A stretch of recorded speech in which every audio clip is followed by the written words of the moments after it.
जैसे राम जी लक्ष्मण जी को बता रहे हैं भक्ति के लिए कि भक्ति सरल। सबसे मेन चीज़ है कि मन की वृत्तियों को रोकने का नाम ही योग है। योग में सांख्य और योग दोनों आ गए, जिसमें ज्ञान योग, कर्म योग और भक्ति योग तीनों। इसमें यही है कि मन की वृत्तियों को रोकना है, विषय से हटाकर भगवान में लगाना है।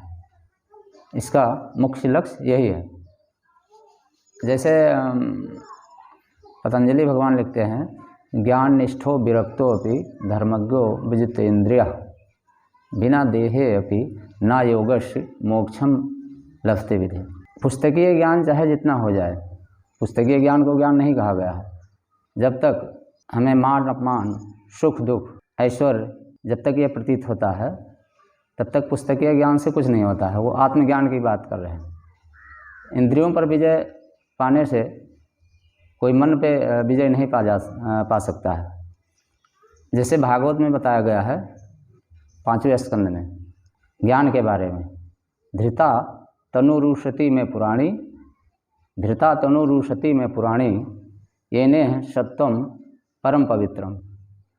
यहाँ पर वेद भगवान कह रहे हैं कि जो सत्व गुण द्वारा वेद का अध्ययन करेगा, उसके हृदय में भगवान समाहित हो जाएंगे। अब आप लोग बताइए कि कोई अपने बच्चे को अयोध्या, काशी या मथुरा या कहीं भी भेजता है अध्ययन के लिए, तो ये नहीं करके भेजता है कि बेटा जाके तुम भगवत प्राप्ति करके आना। हर कोई कहता है कि बढ़िया पंडित बन के आना, बढ़िया वक्ता बन के आना, लेकिन ये कोई नहीं कहता कि भगवत प्राप्ति करके आना। तो रजोगुण तो यहीं से बना रहता है। लेकिन जब तक तमोगुण रजोगुण व्याप्त है, तब तक भगवत प्राप्ति नहीं हो सकती है। अब उसी में कुछ बच्चे ऐसे होते हैं जो अध्ययन करने के बाद में विरक्त महापुरुष हो गए, साधु संत बन गए, कुछ वापस आके पांडित्य का काम करने लगे। तो जो विरक्त हो गए वो भगवान के प्रचार प्रसार में लग गए, लेकिन वहाँ तक रजोगुण बना रहता है। अब रजोगुण बना है, सत्वगुण तो है, लेकिन रजोगुण बना है, कहीं ना कहीं कामना बनी हुई है। जब उससे ऊपर जीव ऊपर उठे, जो भगवान कह रहे हैं अर्जुन से, तीनों गुणों को त्रिगुणातीत, जब तीनों गुणों को जीव पार कर जाएगा तब उसको भगवत प्राप्ति होगी। इसी का योग है। वो निष्काम कर्म योग हो या भक्ति योग, भक्ति को भगवान बिल्कुल सरल बता रहे हैं। लेकिन कर्दम ऋषि जी भागवत में क्या बता रहे हैं कि इच्छा द्वेष विहीन सर्वत्र समचेतसा भगवत भक्ति युक्तेन प्राप्ता भागवती गति। जब इच्छा द्वेष कामना से जब जीव ऊपर उठेगा, विषय से मुक्त हो जाएगा, किसी से द्वेष भाव नहीं रह जाएगा, तब वो आगे भक्ति की तरफ बढ़ पाएगा। यही बात नारद जी बार बार बता रहे हैं कि उनको भक्ति कैसे प्राप्त हुई। साधु संतों के सानिध्य में चातुर्मास करने से जब कोई जीव भक्ति के पथ पर निकलता है, तो देवता भी उसकी ईर्ष्या करने लगते हैं कि हम अपने कर्मों का फल भोग रहे हैं और ये देखो भगवान की प्राप्ति के लिए निकल पड़ा है। तो नरसिंह पुराण में ऐसे बताया गया है कि भक्ति पथ में जब कोई निकलता है तो समझ लो कि युद्ध की घोषणा है।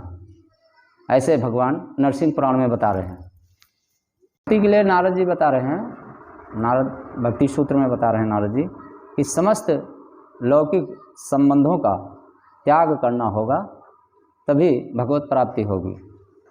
और आगे फिर नारद जी लिखते हैं कि इसमें जो लौकिक संबंध की बात आई है, इसमें ईश्वर के लिए माता पिता का भी आज्ञा का उल्लंघन किया जा सकता है, और किसी के लिए नहीं, केवल भगवत प्राप्ति के लिए लिखा है।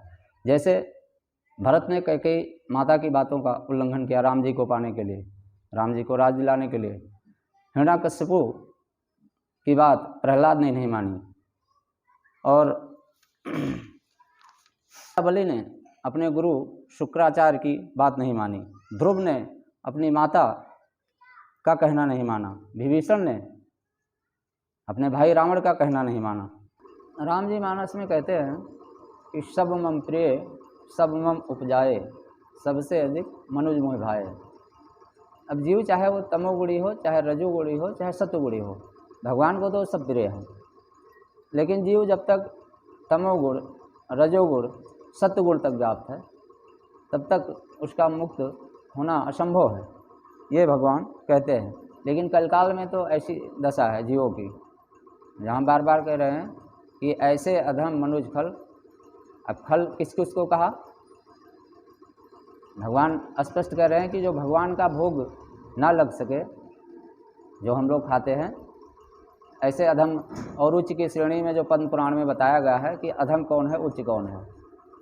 तो इसमें नियम जो जो बताए गए हैं, जो कुछ नियम बताए गए हैं ऐसे जो हम लोगों के पालन करने योग्य हैं, लेकिन हम लोग कुछ भी शास्त्रों पर विचार न करके अपने मनमानी से क्या खा रहे हैं, क्या पी रहे हैं, ये कुछ देख नहीं रहे हैं। तो जब तक हम लोगों का आहार और शरीर शुद्धि नहीं होगा, तब तक हम लोगों का मन शुद्ध नहीं हो सकता है। जब तक मन शुद्ध नहीं होगा, तब तक भगवान की तरफ हम लोगों का आकर्षण नहीं हो सकता है। तो सबसे पहले हम लोगों को अपने आहार और अपने शरीर की शुद्धि करनी होगी, तभी हम लोगों का चित्त शुद्ध होगा। जब तक चित्त शुद्ध नहीं होगा, तब तक हम भगवान की तरफ नहीं जा सकते हैं। और हम लोगों का मुख्य लक्ष्य यही है कि भगवत प्राप्ति, क्योंकि और दूसरे जन्म की प्रतीक्षा ना करके इसी जन्म में भगवत प्राप्ति का लक्ष्य बना करके ऐसे कई भक्त हुए हैं जो अभी रामकृष्ण परमहंस या स्वामी विवेकानंद, ऐसे कई भक्त हुए हैं जो इस कलकाल में, मीराबाई, और अभी इस समय भी अयोध्या या वृंदावन या काशी में ऐसे ऐसे भक्त हैं। लेकिन जो भगवत प्राप्ति के साधन में जुटे हुए हैं, उनको कोई ऐश्वर्य की कामना नहीं है कि कोई हमें जाने। वो एकांत में आराम से, अभी आगे जैसे नारद भक्ति सूत्र में बताते हैं एकांत के बारे में, ब्रह्म सूत्र में और आया है, अपिचा सराधने प्रत्यय क्षानुमानाभ्याम। उस परमात्मा को कोई धीर पुरुष समाधि योग दशा में ही जान सकता है। ऐसा भगवान बुद्ध भी कहते हैं कि समाधि और योग दशा में ही उस परमात्मा को जाना जा सकता है, ऐसे नहीं जाना जा सकता है। नारद भक्ति सूत्र में नारद जी कहते हैं, यो विविक्त स्थानम सेविते यो लोकबंध मुन्मूलयत।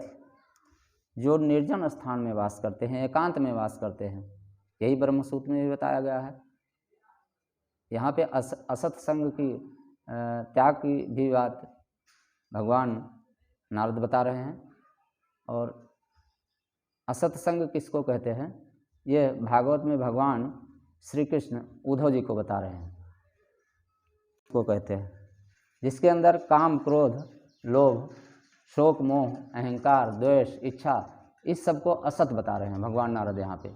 यही भगवान श्री कृष्ण उद्धव से 11वें स्कंद में बता रहे हैं। जब तक इनका त्याग नहीं होगा, तब तक भक्त को सच्ची भक्ति प्राप्त नहीं हो सकती है।